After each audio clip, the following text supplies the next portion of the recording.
పత్రిజీ గారితో మీ మొదటి పరిచయం? పత్రి సారు కర్నూలులోనే ఉంటారు, ఎదురుగానే పిరమిడ్ ఎదురుగానే ఇంట్లో ఉండేది. రోజు ఇలాగే కలిసేవాళ్ళు మామూలుగా, రోజు అక్కడ ఉండేవారు ఆయన. అప్పుడు ఎక్కువ పిరమిడ్స్ లేవు, ట్రిప్స్ కూడా ఎప్పుడు ఉండేవి కాదు.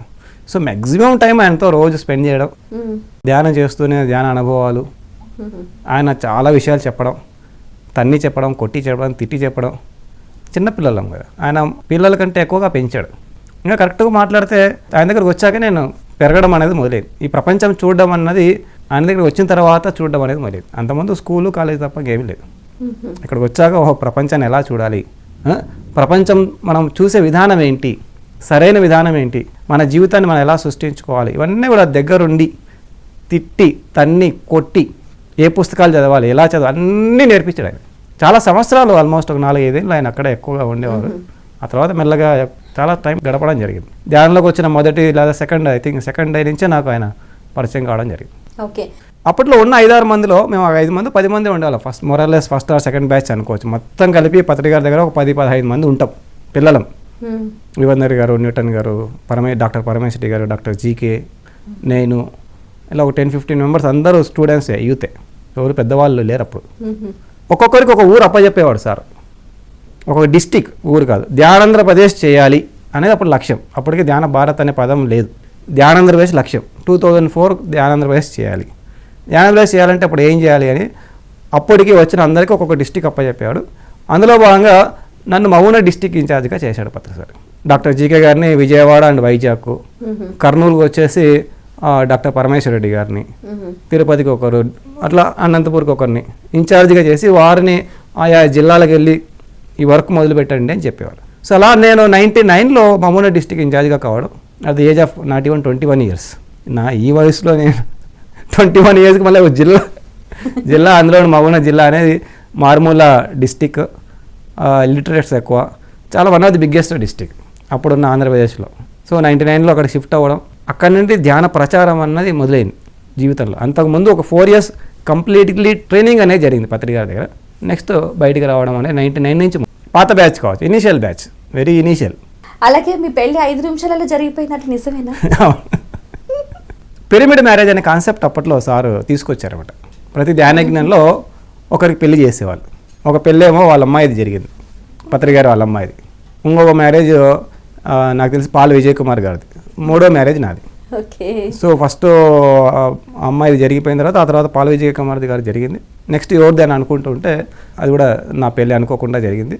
సార్ దగ్గరికి వెళ్ళాలి, పెళ్లి చేసుకుందాం అనుకుంటున్నాను ఒక అమ్మాయిని, మన పిరమిడ్ మాస్టరే. అవునా? అయితే వెంటనే నేను సార్ డైరెక్ట్గా అప్పుడే ప్యాంప్లెట్ తయారు చేస్తున్నా, డైరెక్ట్గా ఆయన డేటు ఆయన టైమింగ్స్ అన్ని ఫిక్స్ చేసాడు. ఈసారి ఎవరిది చేయాలా అని అర్థం కాలేదు నాకు. నువ్వు వచ్చావు, నన్ను బుక్ చేసి పడేసి 5 నిమిషాలు. అంటే పెళ్ళి అంటే ఒక డ్రీమ్స్ ఉంటాయి కదా. నాకు పెళ్ళి అంటే ఏం డ్రీమ్ లేదు, ధ్యానం అంటే డ్రీమ్ ఉంది, పెళ్ళి అంటే ఏం డ్రీమ్ లేదు. కాబట్టి సార్ ఏమి చెప్తే అదే ఫైనల్. అప్పటికే మనం ఒక ఆలోచనలోకి వచ్చేసాం, మంత్రాలు తంత్రాలు ఇవన్నిటి మీద నుంచి బయటకు వచ్చేసాం, రిచువల్స్ నుంచి ఎప్పుడో బయటకు వచ్చేసాం. ధ్యానం తప్ప జీవితంలో వేరే లేదు. సో అది ధ్యాన మహాచక్రం, ధ్యాన యజ్ఞం. ఇప్పుడంతా ధ్యాన మహాచక్రం ఉన్నప్పుడు ధ్యాన యజ్ఞంలో పెళ్లి జరగడం అంటే అది పెద్దగా జరగడమే.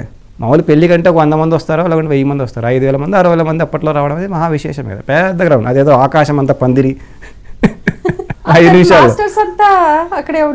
అందరూ ఉంటారు కదా. మనం అనుకుంటాం పిలిస్తే ఒక 100 మంది వస్తారేమో, పిలిచినా పిలవకపోయినా వాళ్ళందరూ అక్కడే ఉన్నారు, ఇంక్లూడింగ్ పత్రి సార్. అంతే కదా, 5 నిమిషాలు అయ్యిండొచ్చు కాక, నక్షత్రం 1 నిమిషం అలా మెరుస్తుంది, that will be a great memory. అలాగే 5 నిమిషాల పెళ్ళి అనేది ఇంపార్టెంట్ కాదు, ఎక్కడ జరిగింది అనేది ఇంపార్టెంట్, ఎవరి ఆధ్వర్యంలో జరిగింది, ఎలాంటి పరిస్థితుల్లో జరిగింది అనేది చాలా ఇంపార్టెంట్గా తీసుకుందాం. ఓకే, మీ ధ్యాన ప్రచారంలో భాగంగా మొత్తం ఆల్ ఓవర్ ఇండియాలో కానీ మిగతా ప్లేసెస్లో కానీ ఏ ప్రదేశాలను ఎక్కువగా ఫోకస్ చేశారు మీ వర్క్? మొట్టమొదటిగా ఇక్కడ మహబూబ్నగర్ జిల్లా దాటిన తర్వాత 2003 ఆ టైంలో నుండి ఢిల్లీ మొదలు పెట్టడం జరిగింది.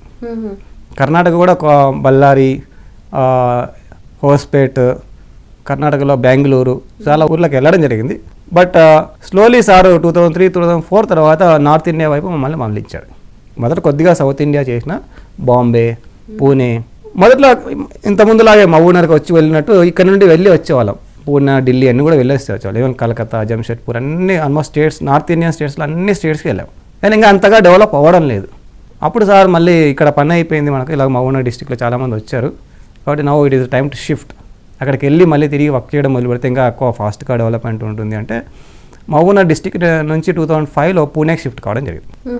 సో పూణేకి వెళ్ళి అక్కడ ఒక 5 years ఉన్నాను సాఫ్ట్వేర్ ఇంజనీర్గా. అక్కడే నేను సాఫ్ట్వేర్లో జాబ్ షిఫ్ట్ అవ్వడం జరిగింది. పత్రి సార్ ఇంతకుముందు చెప్పినట్టు ఏదైనా ఒక టాస్క్ ఇస్తే ఆ ఊరికి వెళ్ళిపోయి అక్కడ మళ్ళీ జాబ్ ఎత్తుక్కొని, ఎందుకంటే సెల్ఫ్ డిపెండెన్సీ ఉండాలి, ఎవరి మీద ఆధారపడకుండా చేయాలి అనే దాంతో భాగంగా అక్కడికి వెళ్ళి ఇక్కడ మళ్ళీ సాఫ్ట్వేర్ జాబ్ చేరి పూణేని బేస్గా షిరిడి కానీ అప్పుడు 2006 షిరిడి ధ్యానయజ్ఞం చేయడం జరిగింది. పూణే బేస్గా ఢిల్లీ అంతకుముందు చాలా స్లోగా జరిగేది.